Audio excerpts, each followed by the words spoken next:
O problema da internet é que você não tem a curadoria do conteúdo, né? Que aquilo é a barbárie, um mundo à parte lá. Mas aí então, ela falou que não ia rolar, que tava cansada e tal. Ah, beleza, né? Não vou te forçar aqui, eu não sou estuprador, né? Eu sou uma foca aqui, ó!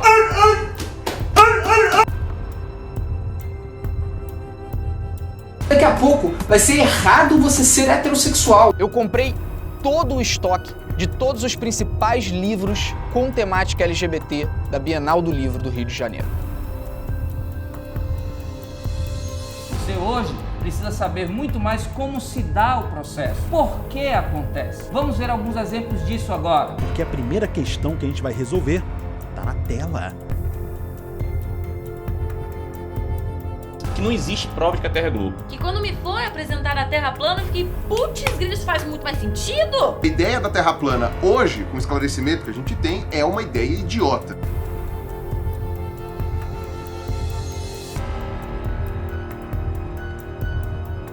And this charity, Christmas, is here to help make that happen. I really hate to say this. I think there's someone hanging right there. None of us knew how to react.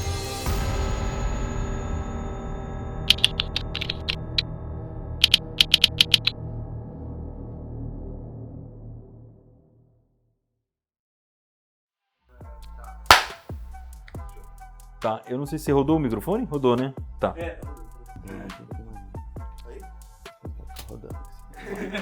Pode ser Iberê Tenório com TH e Manual do Mundo embaixo. É, Manual do Mundo. Paulo Peixoto, canal das coisas. Eu acho que a melhor é Victor Rizovas, né? O meu nome que vocês sabem escrever. Acho que professor de história. Eu acho que é. E dono do canal. Então, acho que essa é uma discussão que a gente pode ter, inclusive, né? O dono do canal e o professor. Olá, alunos do curso de Licenciatura em Matemática e Física. Bem-vindos. Mais uma aula no nosso curso de Cálculo 2. Então, a educação à distância ela existe já há muito tempo, mas de outras formas, né? Com a internet, ela vem se desenvolvendo muito nos últimos tempos. A partir da LDB de 96 é que isso ficou mais registrado, que era possível fazer essa educação à distância de uma maneira formal. E depois disso, com o aumento das vagas ou com a expansão do ensino superior, começou a se delinear mais próximo daquilo que é hoje. E daí veio o avanço da internet, os computadores ficaram mais rápidos, a internet ficou mais rápida e várias formas de você utilizar os recursos da internet para potencializar a aprendizagem. O telecurso ele deu uma potencializada e acho que colocou para mais pessoas que era possível fazer uma educação à distância e quebrou um pouco de preconceito também, né? Porque acho que muito do que tinha, o acesso à educação formal veio bastante daí. Antes disso tinham aqueles Instituto Monitor, esse tipo de coisa que era impresso só. Depois teve também o projeto Minerva, que era via rádio. E daí, a partir do Telecurso 2000, é que veio mais a potencialidade do vídeo, né? E daí, depois disso, com a internet também, o YouTube se tornou uma ferramenta muito, muito útil para a educação à distância.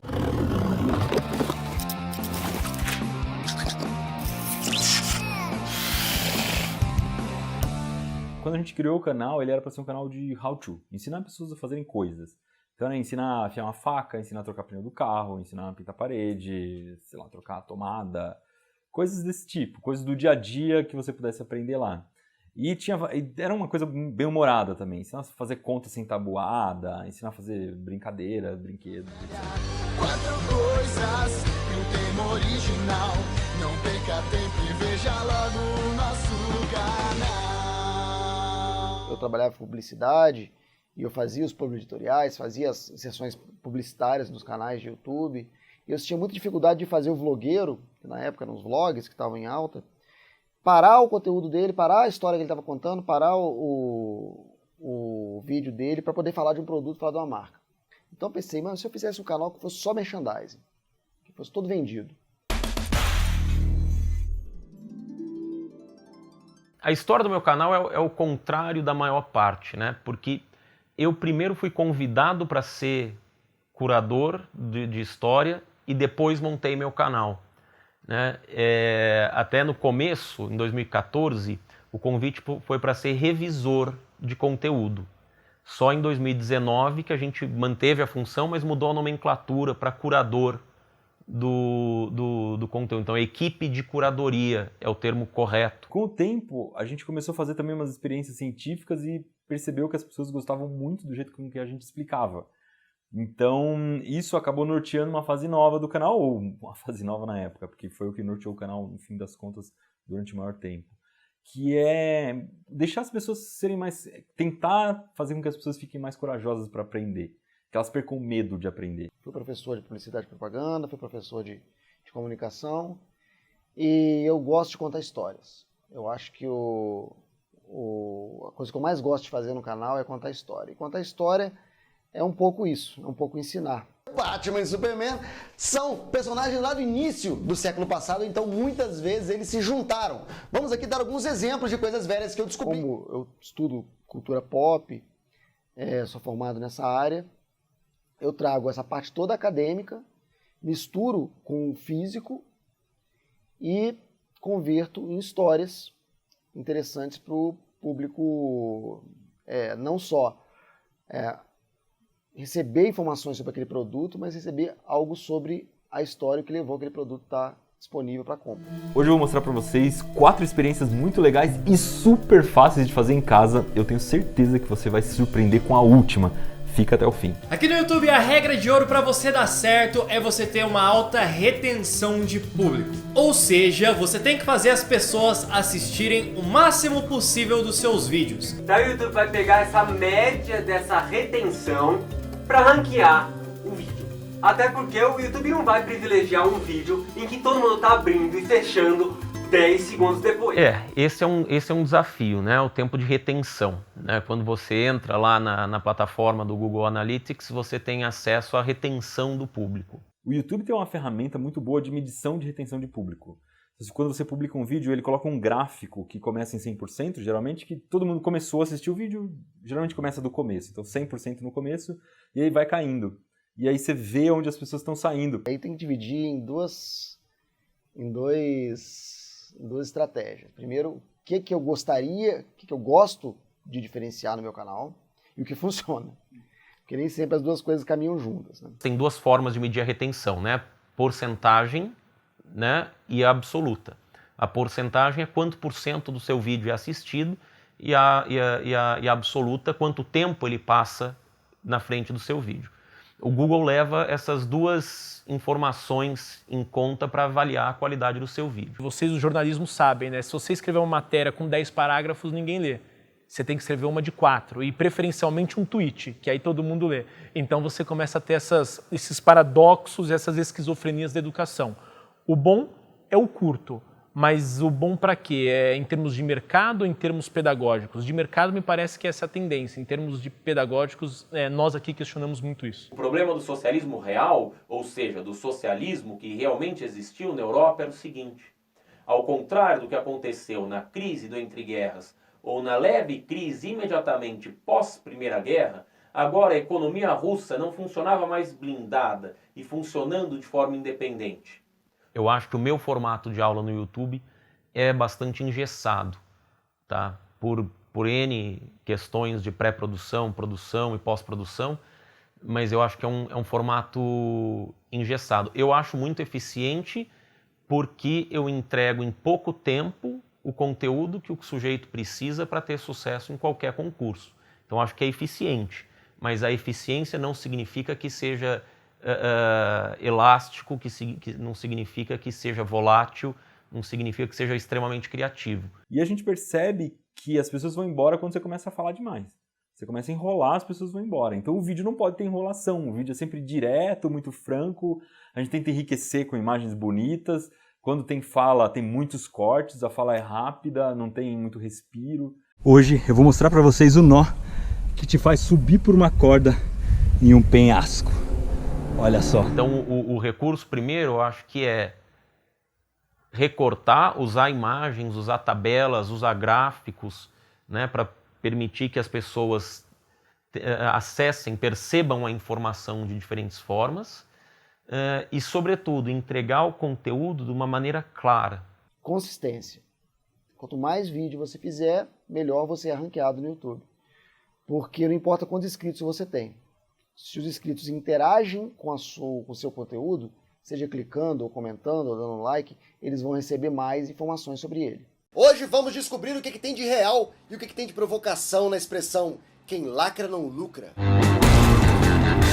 Outra coisa, o YouTube não quer que um vídeo fique muito tempo em evidência. Ele quer vídeos que queimem rápido para amanhã já ter outro. Então, temas quentes. Chegou o dia, finalmente, o dia que esperávamos há mais de uma década. Vingadores Ultimato, o último capítulo da saga. Outra coisa que o YouTube e a pessoa que está assistindo gosta é opinião. Não quer ver canal jornalístico, não quer ver aquela coisa... por mais que se peça tanto, se fale tanto na tal de imparcialidade, a pessoa quer a opinião de quem está falando. Eles faziam sentido para a audiência. Por isso que foram assistidos. Não é porque tinham identificação de gênero, não é porque tinha empoderamento. Por azar, o meu conteúdo principal ele não é opinativo, ele não é quente e ele não é frequente. Tudo isso foi mudando também ao longo do tempo. No começo, o YouTube dava muito mais importância para view do que para watch time. Então, a gente procurava produzir vídeo curto e um monte de vídeo. Hoje em dia, os vídeos do Manual do Mundo têm 12, 15, 20 minutos e a gente produz um pouco menos. O YouTube vai mudando o algoritmo e eu vou mudando o canal junto. E é por isso que eu tive que fazer várias mudanças no canal para ter conteúdo mais opinativo, mais frequente e mais quente. Então, qual é a sua identidade? Então, falar do YouTube, você precisa pensar assim, o cara que vai sentar para assistir o meu vídeo, o que ele quer? Ele quer estudar para a prova ou ele quer conhecimentos de história? Uma vez que a maioria dos inscritos vem a maioria dos views vem de não inscritos, o que é completamente ao contrário da lógica, você tem que pegar o cara na pescaria. E isso gera todo tipo de artifícios delicados e agressivos. E é uma pena, porque esse algoritmo ele faz você cada vez mais se distanciar da comunidade, que é o mais importante. E que eu deveria estar sendo privilegiada.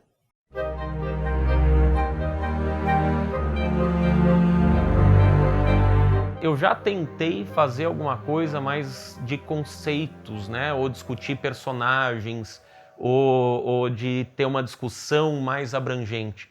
Mas esses vídeos não funcionam. Então, quando você vê o que o público procura, ele procura justamente, olha, eu vim aqui, eu tenho prova amanhã, eu estou estudando, então eu quero essa informação de qualidade, eu quero uma informação para fazer aquela prova.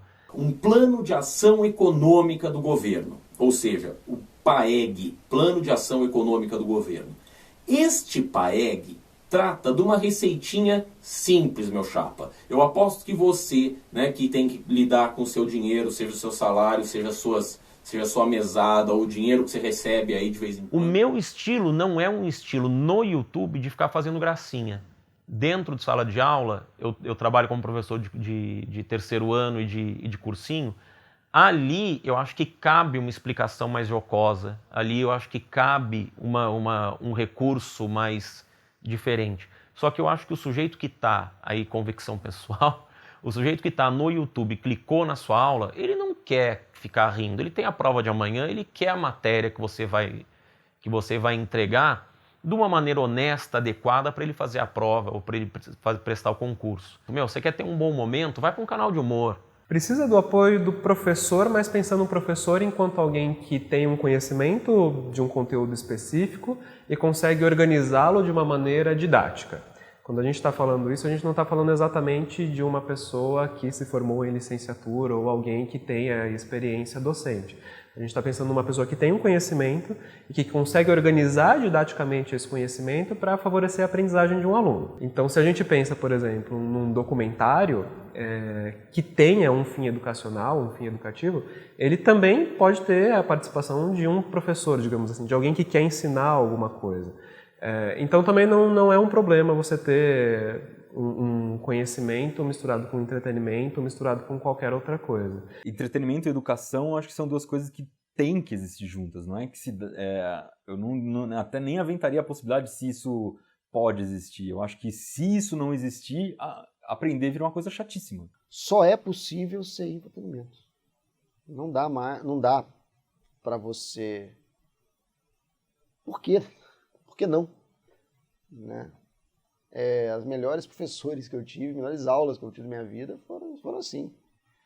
Foram algo que você consegue relacionar com o dia a dia, foi algo que você consegue se divertir, foi algo que você consegue racionalizar de maneira leve. Ou a gente aprende de um jeito divertido, bacana, prazeroso, ou é torturante. E para a maioria das pessoas é torturante de fato. Se você for perguntar para um aluno de 3º ano do ensino médio o que ele está achando de terminar a escola, todos vão estar muito felizes, tá? Até que enfim, larguei essa porcaria, é isso que eles pensam. Eu acredito muito numa frase do Walt Disney, que é a seguinte: a função do cinema é entreter, não é educar. Então, a partir do momento em que você está dizendo, eu tenho um monte de coisas interessantes para te dizer, do meu ponto de vista, eu não estou te dizendo, eu vou te dar uma aula de história. Eu estou conversando sobre história. E isso te dá uma liberdade para interpretar e tal.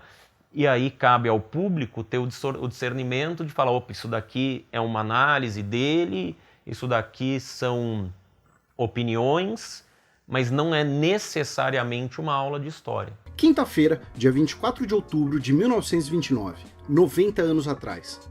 Em apenas algumas horas, a Bolsa de Valores de Nova York sofreu uma grande queda, iniciando um pânico generalizado nos investidores e nos bancos dos Estados Unidos. Não são coisas concorrentes, são coisas que vão se complementando, de novo, para atender a diversos estilos de aprendizagem. Tem um aluno que aprende melhor se for alguma coisa mais leve, mais engraçada, ou mais interativa.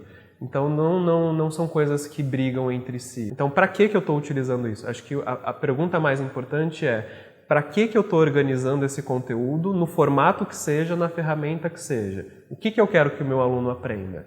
E daí, sabendo o que eu quero que ele aprenda, sabendo quem é o meu aluno, eu traço as melhores estratégias para que ele aprenda aquele conteúdo. Então, acho que há essa conexão, esse diálogo entre o que é entretenimento e o que é a questão educacional. Agora, o que eu penso e que me preocupa muito quando a gente vê o debate, principalmente em ensino médio e na graduação, não na pós-graduação, mas na graduação, é a qualidade desse conteúdo, né? E como a gente consegue, de fato, mensurar e avaliar a qualidade desse conteúdo. Porque eu posso muito bem ir lá, montar um canal, dizer coisas que não tem muita base teórica, assim, fazer sucesso e as pessoas replicarem isso. Essa aqui é a mamadeira distribuída na creche. Olha a marca aqui, ó. Tá vendo? Distribuída na creche para seu filho, ó. Com a desculpa de combater a homofobia, ó. Olha o bico como é, ó. Existe um consenso sobre o efeito das vacinas na saúde humana. Dá uma olhada aqui. Isso aqui são 400 resumos de trabalhos científicos publicados em revistas especializadas, colocando em dúvida ou negando taxativamente o efeito benéfico da vacina. 400 trabalhos científicos. São o quê? São só a teoria da conspiração?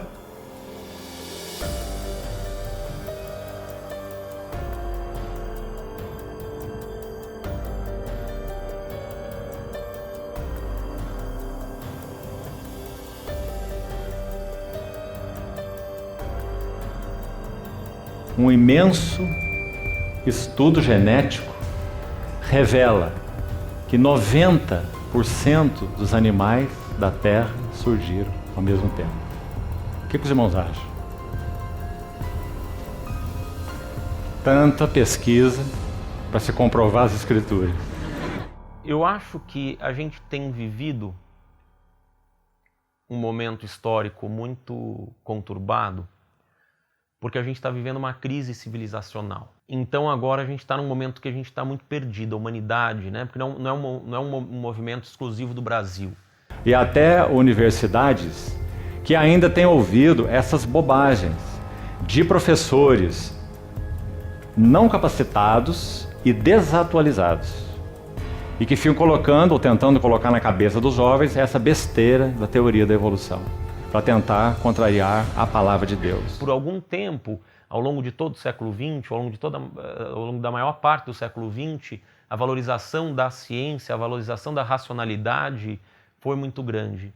Agora, no século XXI, a gente percebe que os consumidores de conhecimento também podem ser produtores de conhecimento. E essa produção de conhecimento agora é ventilada pela internet. Então qualquer um, a qualquer momento, pode sacar um celular do bolso e colocar um vídeo na internet, pode colocar montar uma página na internet. A internet, como ela é feita por pessoas para pessoas, como o conteúdo é feito de forma horizontal, a audiência tende a acreditar que aquilo é verdade. Se está na internet é verdade, se está na televisão não é verdade, porque a televisão tem aquela mística da produção, de ser uma grande empresa, de ter jornalistas, celebridades. O canal do YouTube que é feito na sala do maluco, por ser assim, o que esse cara tem a perder? Ele só pode estar falando a verdade. Então, tratar do fenômeno de fake news, né, é tratar, na verdade, de o que legitima a produção de conhecimento. Pablo Vittar ganhará um programa infantil no próximo ano com apoio da Lei Rouanet. O governo de Goiás está distribuindo bonecas com órgãos sexuais trocados. Fake news. Hoje, não se liga nessa história. Não tem como culpar 100% as plataformas pelas fake news. Elas sempre existiram, desde esses boato é uma coisa que existe desde sempre. Só que aí quando você entra numa plataforma como essa, ela acelera o processo, né? Uma plataforma que eu estou dizendo é a internet como um todo, não é o YouTube, né? É a possibilidade das pessoas criarem o próprio conteúdo. O cientista está sendo visto como alguém que não faz nada, alguém que não tem importância. Porque a ciência não tem importância, porque o que tem importância é a quantidade de views que você tem, a quantidade de seguidores que você tem. Então você está aqui para saber a verdade sobre a Terra é redonda, a Terra é plana. Descubra hoje no Teorias da Conspiração. Eu tenho uma experiência pessoal sobre teorias da conspiração, porque quando começaram esses vídeos de teorias da conspiração, quando era um negócio novo, eu falei, poxa, vou fazer um vídeo contando sobre teorias da conspiração, mas de forma paródica. Só que começou a acontecer um fenômeno que começou a não me agradar. Que mais e mais pessoas que acreditavam, embora fosse completamente anedótico, acreditavam e me colocavam como alguém que estava dizendo a verdade. E eu tive que parar essa série de vídeos, embora fosse um sucesso, porque eu estava me tornando referência por um tipo de audiência que não me interessava ser referência. Eu falei, eu não vou cortar ela. Ela já falou que não vai rolar, porque não vai rolar, então eu vou tentar dormir aqui. De dormir, deitei com ela. Daí eu falei, não, mano. Eu fui abaixando. Eu tava com pijaminha bem fininho. Essa é a grande diferença que eu digo entre o homossexual e o viadinho. Ele não tá tipo imitando essa voz e falando assim, porque ele realmente sente a necessidade de falar assim. Ele tá fazendo isso porque ele quer aparecer. Eu abaixei, daí consegui tirar. Chegou até a perna dela, assim, daí eu parei. Já tinha mexido. Daí depois eu tirei. Percebeu não? Não percebeu. Não. Daí depois eu fui lá pra tirar a calcinha, né? O cara faz uma coisa muito polêmica, aí uma busca pela polêmica, uma busca pelo controverso, uma busca pelo choque, que vai chegando, que tende a aumentar e tende a se exacerbar cada vez mais. Por isso, porque quanto mais visualizações você tem, mais visualizações você tem. Quanto mais críticas você tem, mais críticas você tem. Quanto mais gente falando mal de você, mais o seu canal cresce. E não adianta dizer que você vai perder inscrito. Você perde inscrito hoje, amanhã você está ganhando de novo. Ganha mais do que perde. As pessoas vão assistir você para ver qual a próxima besteira que você vai falar. Acho sim que todas as plataformas têm que tomar atitudes proativas. Não pode largar o algoritmo trabalhando sozinho e deixando crescer esse tipo de coisa lá dentro. Por outro lado, quem deveria estar equilibrando e monitorando e criando um certo controle sobre isso, que são as próprias plataformas, demora muito para agir. O YouTube em si, eu acho que agora ele está se dando conta, né, do poder disso e está tomando algumas medidas. Então não está permitindo anúncio em conteúdos de radicais religiosos, por exemplo, em conteúdos terraplanistas. Não está mais sugerindo isso. Mas se por um lado a gente pode achar isso positivo, o que mais será que o YouTube tem o poder de esconder? Há algum tempo, o YouTube vem falando cada vez mais que ele quer priorizar e focar em vídeos que sejam family friendly. Existe uma choradeira tremenda que, os vídeos de palavrão foram desmonetizados, os vídeos de violência foram desmonetizados, os vídeos que incitam ao ódio foram desmonetizados. Então, poxa, esse é um desestímulo absurdo que a plataforma está fazendo para que esse conteúdo tóxico saia da plataforma. Mas, ao mesmo tempo, como tudo funciona por algoritmo e o YouTube não gosta de censurar os vídeos, é difícil você tirar isso. Quanto ao algoritmo do YouTube, eu não sei se dá pra gente ficar chateado, se dá pra gente se revoltar, porque qualquer outra forma, né, se não fosse alguma coisa espontânea, a gente ia estar falando de um certo direcionamento. Então aí eu acho que é mais arriscado ainda. Eu acho que o difícil é você conseguir separar o seu canal de todo tóxico, né, global que existe na plataforma. Mas eu insisto, eu não acho que o YouTube é inimigo. Eu acho que o YouTube é amigo. Eu acho que essas plataformas são muito amigas. E é muito a forma como a gente utiliza essas plataformas, né? Eu acho que a plataforma YouTube, ela é uma plataforma, ou seja, é alguma coisa que vai te lançar, é alguma coisa que vai te impulsionar. Então, como uma plataforma que vai impulsionar, o YouTube está aqui dizendo o seguinte: eu vou te impulsionar, o que você puser em cima eu impulsiono. A discussão é o que a gente está colocando em cima dessa plataforma. Quando a gente fala de qualidade de vídeo no YouTube, é importante pensar, antes de tudo, que o YouTube não julga a qualidade de vídeo. Não existe uma pessoa lá falando, esse vídeo tem qualidade, esse vídeo não tem, então esse vídeo é ruim, mas dá view, vou colocar ele na home. Não. É uma plataforma que faz tudo de um jeito automático, ela valoriza algumas coisas que são explicitamente valorizadas, como watch time, views, comentários, curtidas. Então, se um vídeo é bom e tem muito view, watch time, comentário e curtida, ele vai ser destacado. E a gente tem que entender que isso é negócio também. Então, não existe espaço para todo mundo? Não. Como qualquer outro negócio. Se todo mundo resolver abrir uma padaria, não vai ter espaço para todo mundo. Mas se a gente voltar 15 anos, esse espaço absolutamente não existia. Né? A única pessoa que podia fazer um conteúdo audiovisual era quem tinha um contrato com uma televisão. Por ser muito fácil de usar, por ter uma dinâmica multiuso, ele também, ao mesmo tempo que você faz por bem, você faz por mal. É uma folha em branco. Você pode escrever uma poesia, você pode escrever um panfleto racista. Então, ele te dá uma folha. A discussão maior do que a plataforma, eu acho que a discussão é a humanidade, é a ética. O YouTube, na realidade, assim como o livro, assim como qualquer outra forma de você disponibilizar conteúdo, depende muito mais da maneira como você utiliza do que da ferramenta em si. Então, o YouTube você consegue utilizar para diversos fins, para entretenimento, para educação, que é o que a gente utiliza aqui na Univesp, por exemplo.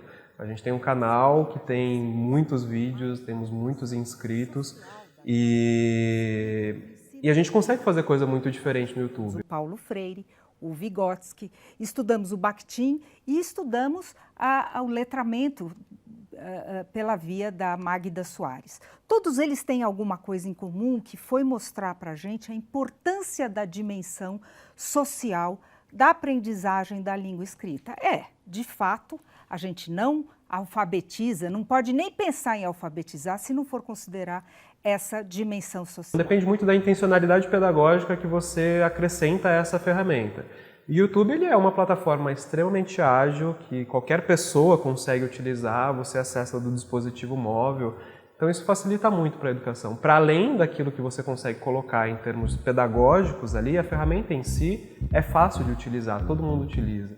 Então ele tem grande potencialidade para a educação. E aí também tem então o YouTube Edu, que é o YouTube Educação, onde nesse canal, nessa plataforma, né, só tem canais de educação. Agora, aluno, é botar a cabeça no lugar, é respirar fundo, porque é reta final de preparação. Gente, se tem alguma coisa que você tem que investir todas as suas forças no Enem, chama-se redação. Por quê? Redação do Enem, ela vale 1000 pontos. Para entender esses mais de 20 anos, a gente vai dividir esse período da ditadura militar em 3 subtemas. Também é muito importante que você faça uma revisão. Por quê? Porque quando chegar lá em novembro nas provas do Enem, daqui a 200 dias, você vai lembrar de todos os módulos que você já estudou. Então você que está estudando, está no colégio, falta matéria ainda? Beleza. bora terminar essas matérias. Só que, hora de começar a revisar os assuntos que mais caem no Enem. Você precisa de uma revisão completa para não chutar na prova de geografia e sim gabaritar? Bora pra aula! O projeto YouTube Educação começou nos Estados Unidos, veio para o Brasil porque cresceu muito e desde 2014 existe o YouTube Edu. Ele é fruto de uma parceria entre a Fundação Lehman e o YouTube, né, e o Google, que tem por objetivo dizer clara e nitidamente o que é um vídeo educativo, no sentido de educação formal escolar, e o que não é um vídeo de educação formal escolar. O YouTube Edu, ele é um jeito de valorizar os professores. Então ele funciona muito bem para quem é professor e resolve dar aula no YouTube. Então tem uma série de eventos, de treinamentos e etc. para quem é professor e quer fazer aquelas aulas que eu falei da divisão lá. Então esse tipo de conteúdo funciona super bem no YouTube Edu. Mas ele já não funciona tão bem para quem faz um vídeo de documentário, por exemplo. O YouTube Edu, não dá para você dizer que se está fora do YouTube Edu, o conteúdo não é bom. O que dá para dizer é, uma vez que ele foi selecionado para fazer parte do YouTube Edu, ele tem uma chancela ali de vários educadores que estão vendo se aquele conteúdo tem qualidade para servir como aula. O objetivo é que uma equipe de curadores, né, da qual faço parte, analise os canais. Então a gente assiste uma amostra de vídeos dos canais, buscando imprecisões. O YouTube Edu vem justamente fazer esse filtro, de separar o que é opinião do que é aula. Então só está no YouTube Edu quem é certificado pelo YouTube, porque tem formação, conteúdo e relevância naquele tema. Já é algo. Porque quando eu falo de texto, texto é o quê? Texto é toda e qualquer forma de comunicação. Instituir a comunicação é texto. É sensacional que a gente tenha isso com qualidade no YouTube. Mas eu não acho que isso seja necessário. Eu acho que é importante o YouTube fomentar. Ele fomenta. Eu fico sempre desconfiado disso. Porque qual o interesse? Seja para ganhar prêmio, para ganhar, sei lá, apoio governamental de alguma forma, não sei por que o Google está fazendo isso, de bonzinho não é. Vai ter muita gente que reclama porque é negócio e as pessoas não entendem que isso é negócio. Elas acham que o YouTube é um pai que tem que ajudar todo mundo e não é bem assim que a coisa funciona. Principalmente se você não tem condições de fazer um vídeo que dá audiência. Se for um canal educativo, que não contém erro, que aborda conteúdo de educação básica, ele entra. Então, não tem uma discriminação. Tem que ser educação básica. Porque o grande objetivo é levar conhecimento para todo o Brasil, conhecimento de qualidade para todo o Brasil. Estimular que o conteúdo escolar exista no YouTube, o que eu acho sensacional. É um papel muito importante. Porque aí é isso que a gente estava conversando. O aluno que mora num lugar onde não tem escola, ele consegue estudar pelo YouTube Edu se tiver tudo funcionando, né? Acho que hoje ainda não existe um curso do primeiro ano do Fundamental 1 até o fim do médio, você não vai ter todas as aulas, mas eu imagino que em breve isso exista. Especialmente aqui, por exemplo, que a gente tem a linha do conhecimento como um bem público, isso é uma das bases da Univesp.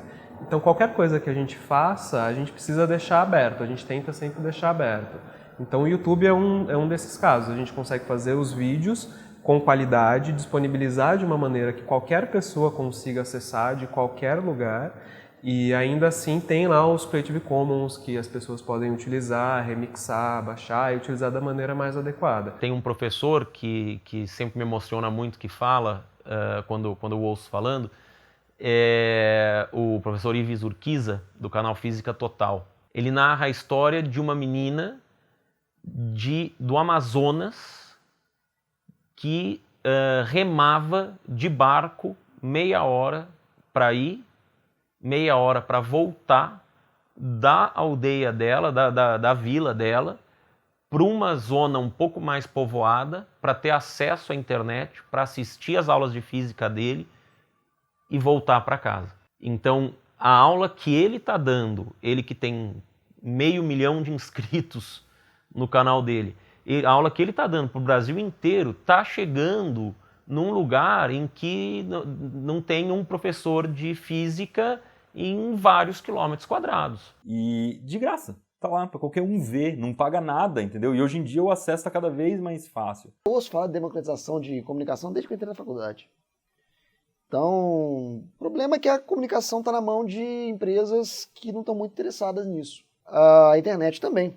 A internet é dominada por mega corporações que não têm obrigação de fazer nada pela educação. Mas não adianta democratizar a oferta de videoaula se você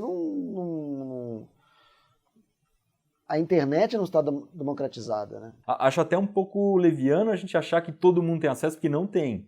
A internet custa, os aparelhos que acessam a internet custam, então quem é realmente muito pobre não tem acesso. É meio ilusão pensar nisso. Mas cada vez mais gente tem acesso. Eu vou fazer um suporte usando cano de PVC. Para isso eu vou cortar o cano no formato de V, depois eu vou encaixar o laser, passar a fita adesiva e prender tudo isso na lata. Muitos professores escrevem pra gente dizendo que usam o próprio vídeo na classe e outra parte escreve dizendo que fez a experiência. O que a gente percebe é que se faz experiência quando dá para fazer. Porque grande parte das experiências são difíceis de fazer, elas tomam tempo, a escola não tem estrutura para fazer. Eu tenho uma escola que eu dou aula que não tem laboratório. Então eu uso o vídeo com as explicações para substituir uma aula prática. Esse aqui é um experimento muito legal de ver no vídeo, mas não é para fazer em casa.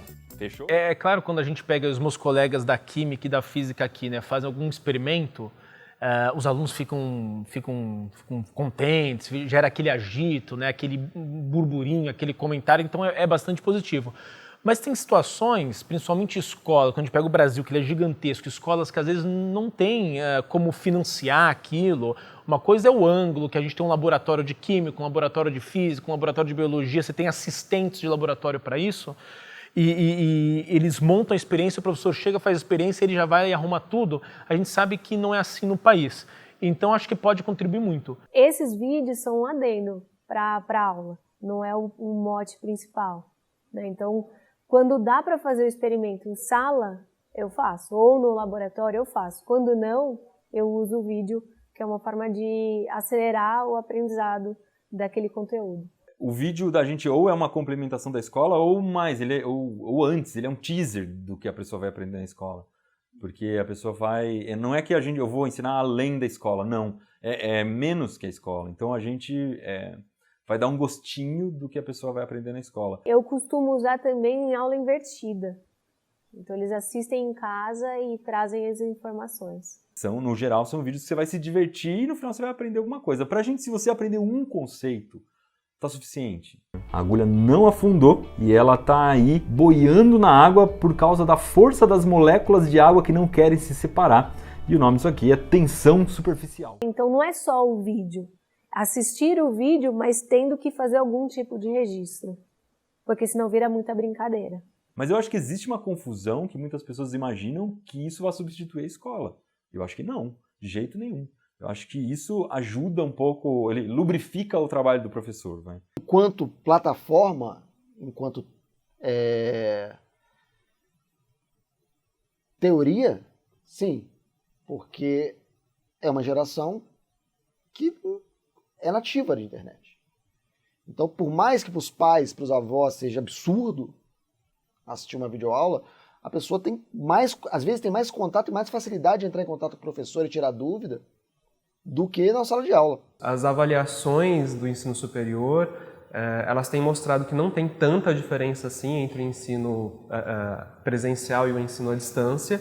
Ainda tem bastante diferença entre aquele ensino muito massificado, seja privado, ou seja presencial, ou seja à distância, para aqueles que são menos massificados, tipo pública, ou tipo essas privadas com mais qualidade. Então, esse encontro foi programado para que a gente pudesse estar com vocês, orientando e sabendo que, em termos temáticos, foi provocativo, e isso teve a intenção de ser mesmo, que vocês tiveram, digamos, muita informação. Mas as pessoas ainda têm um certo preconceito com relação a isso. Está diminuindo exatamente por conta dessas avaliações que mostram que não tem tanta diferença assim. E isso também é um movimento que o mercado de trabalho está fazendo, né? Então, o mercado de trabalho, ao contratar de forma um pouco mais indiscriminada, se é presencial ou se é à distância, isso também vai quebrando um pouco. Tem ainda algumas características que a educação presencial forma diferente da educação à distância e outras que a educação à distância forma diferente da presencial. Então, geralmente, quem estuda à distância tem mais autonomia, tem mais fluência tecnológica, enfim, uma série de habilidades e competências diferentes. Quando a gente olha o mercado hoje do pré-vestibular, e a gente tem os cursos, vamos dizer assim, mais tradicionais, os cursos presenciais, e aquelas aulas, às vezes, soltas, ou cursos tão somente online, de fato a gente tem uma visão um pouco distinta dessas plataformas exclusivamente online, ou, se você preferir, do estudo à distância, né? Isso porque a gente considera alguns pontos de divergência. Em que sentido? Primeiro, o nosso público. A gente não lida com o público de universitários ainda, de alunos de 25, 30 anos ou mais para frente, mas sim a gente está lidando com jovens adultos ainda na transição entre a adolescência e o mundo adulto, e que, portanto, estar presencialmente num espaço físico faz uma diferença muito grande, né? Então, a aula presencial, claro, conjugado com elementos tecnológicos como videoaulas, exercícios simulados online, plataformas de podcasts, nós temos ido nessa tendência e nós acreditamos nesse modelo. Agora, dado a idade dos nossos alunos, nós não vemos como algo positivo apenas o ensino à distância. Ali você não tem como tirar a dúvida, né? Então, e acrescentar coisas. Aquilo é legal para revisão de conteúdo. Então, o aluno não entendeu, você assiste essa videoaula que ela vai te ajudar a explicar, porque daí ele pode pausar aquilo, fazendo o tempo dele. A substituição, não. Os movimentos em torno da nacionalidade partem da premissa básica de que existe certa igualdade entre povos. Então, não há forma de impedir parte de certa população de votar. Esse movimento, por exemplo, inclui e unifica a França republicana, os estados germânicos em formação, a Itália e, no caso dos Estados Unidos, a própria abolição da escravatura, que impõe a 15ª emenda à Constituição norte-americana. Eu acho que quando a gente fala de ensinar alguma coisa para alguém, não dá para olhar para o professor dentro de sala de aula e o professor no YouTube como a mesma coisa. Né? São atuações muito distintas, porque o professor dentro de sala de aula, ele necessariamente estabelece um vínculo com o seu aluno. Já um professor no YouTube, ele não tem o mesmo vínculo, por mais que ele se afeiçoe com o estilo, por mais que ele ache que o cara tem um estilo legal, que tem alguma afinidade, alguma empatia, não é a mesma relação. A diferença está na qualidade da aula, não é nos recursos técnicos. Um professor em pé, sozinho falando, pode dar uma aula muito mais útil, muito mais produtiva do que o professor com retroprojetor, com projetor de TV, com recurso online, com recurso digital, com fantasiado, cantando música com violão na mão. Eu acho que o professor dentro do YouTube, ele é muito mais focado na matéria dele, né? Ele não vai ficar discutindo amplamente cidadania, participação política ou consciência ambiental. Ele não vai ocupar esse lugar que uma escola ocuparia. Eu acho que ela substitui em termos de conteúdo, mas eu acho que a aula ela vai para além do conteúdo. Ela faz parte da aula, a essência da aula é a interação, né? Depende bastante do perfil do aluno. Como eu falei, tem aqueles alunos... A educação à distância ela é mais propícia para alguns tipos de aluno. O aluno com mais autonomia, que conheça mais as ferramentas, que consiga organizar melhor o seu tempo. Ela é um pouco mais propícia para esses alunos. Então, para os alunos que têm essas características, eles conseguem se organizar para procurar vídeos no YouTube e seguir de acordo com o conteúdo programático que vai cair no vestibular. Eles conseguem. Agora, tem outros alunos que têm outras características. Eles precisam da convivência, eles precisam do social, eles precisam de um professor focado neles. Mas também serve muito para quem foi na escola e não conseguiu aprender, porque essa é a maior parte. Nosso público é, na maior parte, adulto, no fim das contas. Os gráficos são maioria absoluta de adultos. Isso é um pouco da falha da educação, né? Que eles acham que todo mundo precisa funcionar do mesmo jeito. Não é, as pessoas têm estilos de aprendizagem diferentes. So I remember that in 1 week I got more than 1,000 views, and I thought, wow, so many people were watching me. I don't have 1,000 students, so I felt really excited to keep sharing tips to help Brazilians learn. So now here I am, 4 years later, sharing my story with you guys in New York. É complicado responder, dá para viver de educação, dá para viver de qualquer coisa no YouTube, contando que você consiga encontrar o seu nicho, a sua relevância e a mecânica da sua monetização. Eu tenho como meta desenvolver uma plataforma de ensino de história e ficar no YouTube e na internet, na verdade, na plataforma. Quem produz vídeo que seja interessante e tenha conteúdo consegue sobreviver, sim. Então, se você entrar no YouTube Edu, você vai ver lá, por exemplo, a Karina Fragoso, que dá aula de inglês. Tem um canal que dá certo, ela vive disso. Ela não faz outra coisa da vida. O Rafael Procópio, do Matemática Rio, ele é um professor super bom, dá aula de matemática no YouTube, só faz isso. Mas aquela coisa do jogador de futebol. Né? Tem um jogador de futebol que ganha 10 milhões de reais. Tem outros 1.000 que ganham um vale-transporte da pia nas costas. A própria placa, toda ela aqui, ó, é dourada, lindíssima. Eu uma vez falei uma besteira, eu falei, um canal que dá aula nunca vai passar de, não lembro, falei um número, tipo 1 milhão, 2 milhões de views, esses caras já estão passando disso. Então, que legal, né? Tá dando certo. O que a gente não pode é querer comparar com os gigantes do entretenimento. Chegamos a 30 milhões de inscritos, galera, um número que eu nem achei que fosse possível. Esses professores vão passar o Whindersson? Vão passar o Felipe Neto? Não vão passar. Não vão passar. Porque eles dão aula e os caras fazem vídeo divertido. E as pessoas preferem assistir coisas divertidas do que ter aula. Eu acho que o cara que quer ensinar no YouTube, ele não tem que ficar preocupado em ter mais audiência. Ele tem que ficar para encontrar as pessoas interessadas naquilo que ele tem para ensinar. Hoje eu tenho perto de 800 alunos, talvez 800 alunos presenciais. Nas últimas 24 horas eu tive 4.200 visualizações nos meus vídeos e 1.200 inscritos nos últimos 28 dias no meu canal. Então eu consigo acessar, eu acho que eu consigo contribuir para a formação de muito mais gente se eu investir no YouTube do que se eu investir em sala de aula. Futuro da educação. O futuro da educação é o uso da tecnologia, não como o ponto principal, mas como um auxiliador nesse processo. E o YouTube, com certeza, está incluído. O futuro da educação, para mim, é usando cada vez mais artifícios tecnológicos, audiovisuais, intangíveis. Eu acho que a sala de aula é uma coisa que tende a manter só o seu caráter socializante. Eu acho que no futuro da educação a gente vai ter bastante aula à distância por vídeo.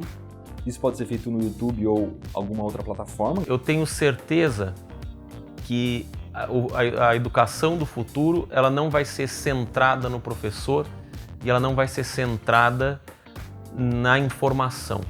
Eu acho que a gente vive um momento em que a informação está disponível em qualquer lugar, em qualquer momento. Mas eu não me engano que a tecnologia vai revolucionar a educação. Tem que ser as pessoas que revolucionam a educação. Eu vejo muito professor como aquele que vai mostrar a diversidade de caminhos possíveis, né? Um professor tutor em que vai dar as possibilidades, os alunos vão desenvolver isso a partir de plataformas das mais variadas possíveis. Acho que o futuro da educação é a gente conseguir providenciar para o aluno que cada um aprenda da forma que for melhor para ele e cada um aprenda com aquilo que eles têm disponível, sendo sempre com uma igualdade de oportunidade. Agora, transformar essa informação em conhecimento, isso a gente precisa de um professor, isso a gente precisa de treinamento, isso a gente precisa de muita ajuda. A educação do Rio vai ser toda online, digital, cheia de apetrechos e realidade virtual e realidade aumentada E a educação dos pobres vai ficar por um bom tempo ainda na sala de aula, no quadro negro. Se você tiver uma classe que tem só uma lousa, mas se você tem alunos que estão interessados na aula, que foram bem alimentados, que não tem pai se matando em casa, o professor está ali de corpo e alma tentando dar aula, desculpa, não precisa de computador, não precisa de celular, não precisa de porcaria nenhuma. Eu imagino hoje que um professor não necessariamente ele tem que estar num espaço físico restrito, mas ele vai interagir em espaços e mundos digitais com pessoas do país inteiro, do mundo inteiro. Eu acho que essa é a tendência da educação do futuro. Todas essas ferramentas precisam ser articuladas para a gente conseguir oferecer o melhor que a gente pode para cada particularidade de cada aluno que a gente queira formar.